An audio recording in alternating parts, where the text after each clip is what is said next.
नमस्कार। आज हम लेकर लेकर आए हैं आपके लिए नेचुरल लॉ यानी नैसर्गिक विधि।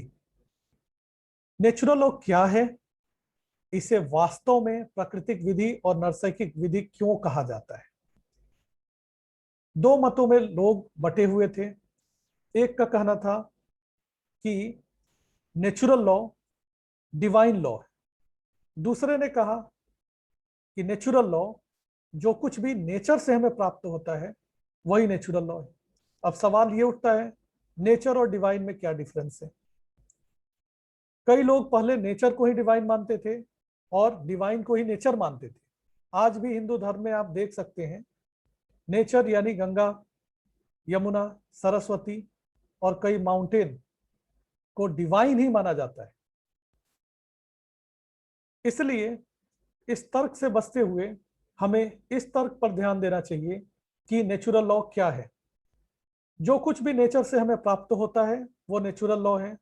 जो कुछ भी डिवाइन से हमें प्राप्त होता है वह डिवाइन लॉ भी नेचुरल लॉ ही है। यह प्राकृतिक तथा ईश्वर का परिणाम है, इसलिए इसे नैसर्गिक विधि कहा जाता है। यह इटर्नल है, प्योर है, सेक्रेड है, आइडियल है।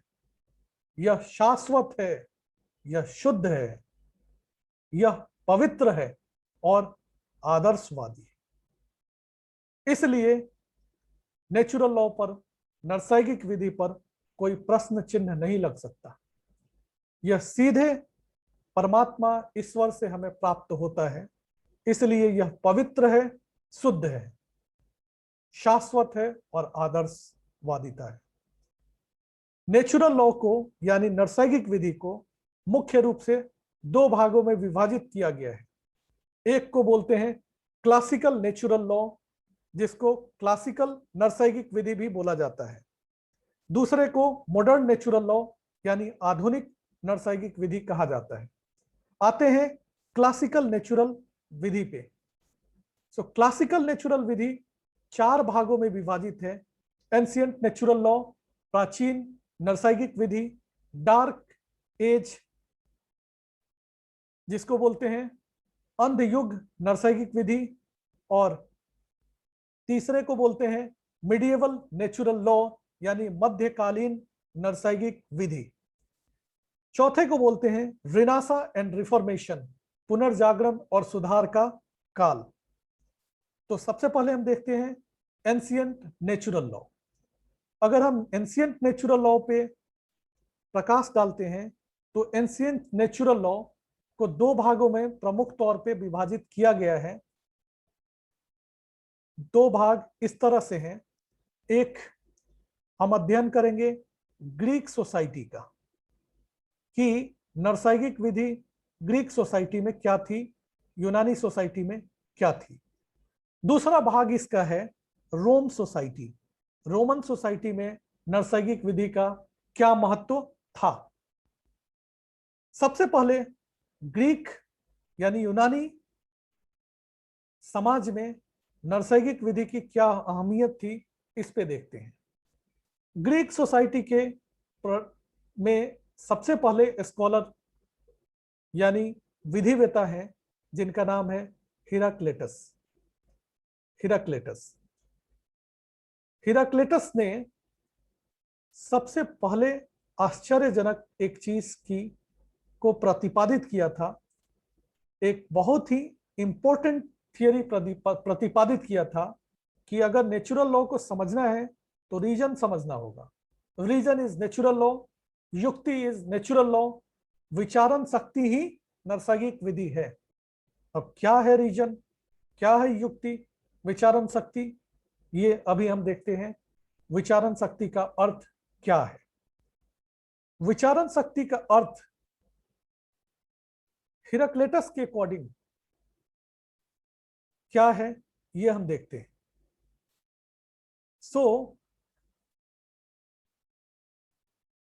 हिराक्लेटस बोलते हैं कि विचारण शक्ति का मतलब है युक्ति विचारण शक्ति नैसर्गिक विधि का एक महत्वपूर्ण अंग है।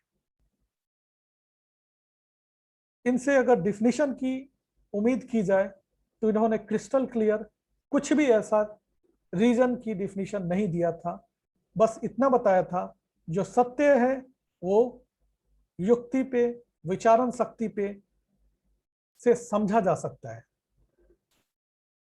जो विचारण शक्ति को महसूस हो वही सत्य है, जो विचारण शक्ति के कसौटी पे खड़ा हो वो सत्य है।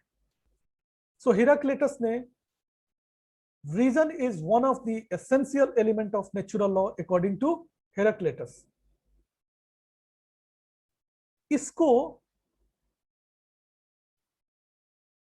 इस थियरी को फर्दर सुकरात ने अपने शब्दों में विचारण शक्ति यानी रीजन को एक्सप्लेन करने की इसको कोशिश किया। जैसा कि सुकरात को हम जानते हैं, सोक्रेटिस को हम जानते हैं, वो स्टोइक फिलोसफर थे जिनको कहा जाता है आत्म संयमी दार्शनिक। वो admirer of truth and moral value कहा जाता है उनको, यानी सोक्रेटिस सत्य और नैतिकता के प्रशंसक थे। सत्य और नैतिकता ही युक्ति और विचारण शक्ति यानी रीजन को मजबूती प्रदान कर सकता है। और इसको समझने के लिए दो चीजों का समझना अति आवश्यक है अकॉर्डिंग टू सुकरात यानी सोक्रेटिस। क्या दो चीज समझना बहुत अति आवश्यक है वो अभी समझते हैं। इन्होंने कहा कि नैसर्गिक विधि को दो भागों में विभाजित किया गया है। एक को हम बोलते हैं नेचुरल फिजिकल लॉ यानी नैसर्गिक भौतिक विधि, दूसरे को बोलते हैं नेचुरल मोरल लॉ यानी नैसर्गिक नैतिक विधि। अब नैसर्गिक नैतिक विधि क्या है, नैसर्गिक भौतिक विधि क्या है, आगे हम अरिस्टोटल की जब थियरी पढ़ेंगे तो समझ में आएगा।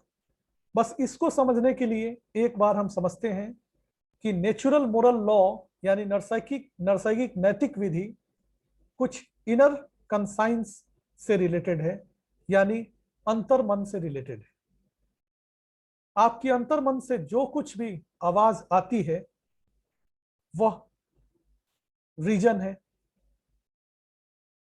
और आपकी अंतर्मन से जो भी आवाज आती है वो सत्य नहीं हो सकता जब तक वह बाहरी बाह्य आवरण पर के कसौटी पर उसको तौला ना जाए। सो दोनों बहुत अति आवश्यक है नैसर्गिक विधि में, natural physical law, natural moral law. What you think through your inner voice, through your introspection, your inner voice always tells you what is good and what is bad। क्या सही है क्या गलत है ये आपकी अंतर्मन हमेशा बताता है। लेकिन चोर का भी अंतर्मन है, मर्डरर का भी अंतर्मन है, क्रिमिनल्स का भी अंतर्मन है। सो उस अंतर्मन की जो विचारण शक्ति है उसको सत्य की कसौटी पर खड़ा करना अति आवश्यक है। इसीलिए नेचुरल फिजिकल लॉ यानी बाह्य आवरण दूसरे लोग भी उसके सपोर्ट में होने चाहिए। ये वर्च्यू के सबसे बड़े प्रशंसक थे। वर्च्यू यानी गुण धर्म। ये बोलते थे वर्च्यू का मतलब है नॉलेज। अगर आपके पास नॉलेज है आप वर्चुअस हैं। अगर आप वर्चुअस नहीं हैं, if you are not virtuous, यही सबसे बड़ा पाप है, सिन है। यानी ज्ञान की महत्वता इन्होंने सर्वप्रथम सार्वभौमिक बताया है। अज्ञानता पाप है इन्होंने बताया है। व्यक्ति का स्वाभाविक गुण ज्ञान ही है। अगर आप अज्ञानी हैं तो इससे बड़े अभागे और पाप कर्म आप कुछ और नहीं है। तो अगर आप अज्ञानता में हैं तो आप पापी हैं, ये सुकरात बोलते हैं। अब आते हैं कि इन्होंने नेचुरल जस्टिस के ऊपर क्या कहा था। सुकरात साहब ने नेचुरल जस्टिस के ऊपर उन्होंने कहा था कि नेचुरल जस्टिस ओनली जज through the human insight. Natural justice को अगर हम जज करना चाहते हैं तो ये केवल ह्यूमन इंसाइट से ही जज हो सकता है। ह्यूमन इंसाइट का मतलब है अंतर्मन के विचारण शक्ति का केंद्र बिंदु है।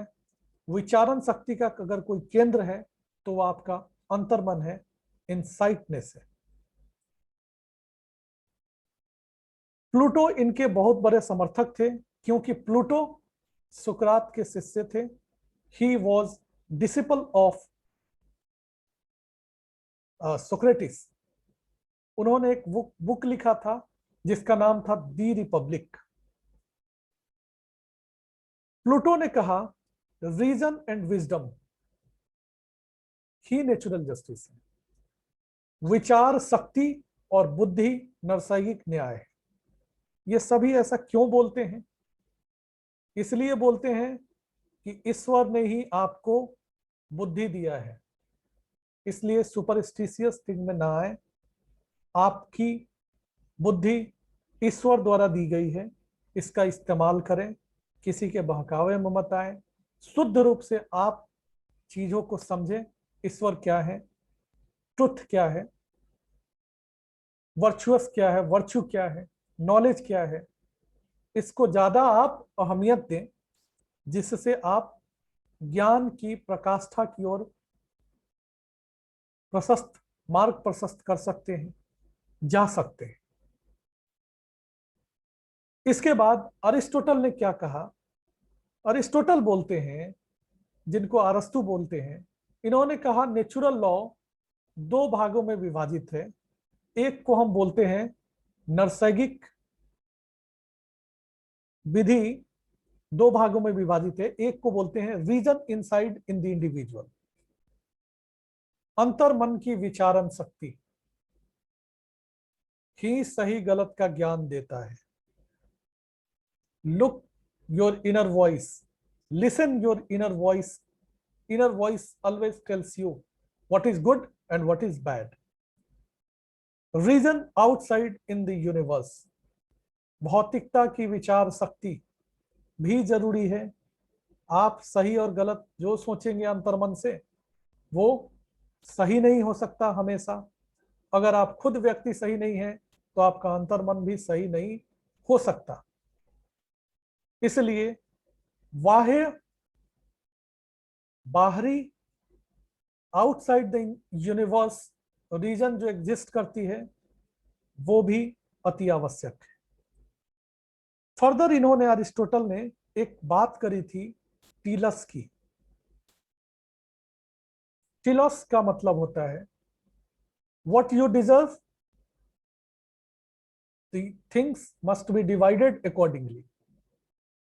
जैसी आपकी योग्यता है, उस क्षमता है, योग्यता है, उसके आधार पर वस्तुओं का बंटवारा, आवंटन होना चाहिए। तो अभी तक हमने क्या पढ़ा? अरस्तु। अभी हमने एंशिएंट नेचुरल लॉ को फिनिश किया। एंशिएंट नेचुरल लॉ बहुत ही अति आवश्यक है। आशा करता हूं कि, उम्मीद करता हूं और आशा करता हूं कि आपको ये वीडियो अच्छा लगा होगा, समझ में आया होगा। अगर आपको सभी वीडियो चाहिए इससे रिलेटेड, तो आप मुझे इन सभी वीडियो, अगर आपको चाहिए हिंदी में, एनालिटिकल स्कूल ऑफ ज्यूरिस्प्रूडेंस के ऊपर, हिस्टोरिकल स्कूल ऑफ ज्यूरिस्प्रूडेंस के ऊपर, इकोनॉमिक स्कूल ऑफ ज्यूरिस्प्रूडेंस के ऊपर, रियलिस्ट स्कूल के ऊपर, हिस्टोरिकल स्कूल के ऊपर, सोशियोलॉजिकल स्कूल के ऊपर, डेफिनेशन ऑफ ज्यूरिस्प्रूडेंस के ऊपर, natural law school and post modernism के ऊपर, तो आप हमें सभी, for all videos in Hindi, आप मुझे नेम ऑफ इंस्टीट्यूशन, कॉलेज और यूनिवर्सिटी व्हाट्सएप कर सकते हैं इस नंबर पे। उसके बाद आपको सभी वीडियो के लिंक, जो प्राइवेट लिंक भी है, आपको प्रोवाइड किए जाएंगे। आशा करता हूं आपको सभी वीडियो अच्छा लगे होंगे। Thank you so much for watching this video. Thank you so much.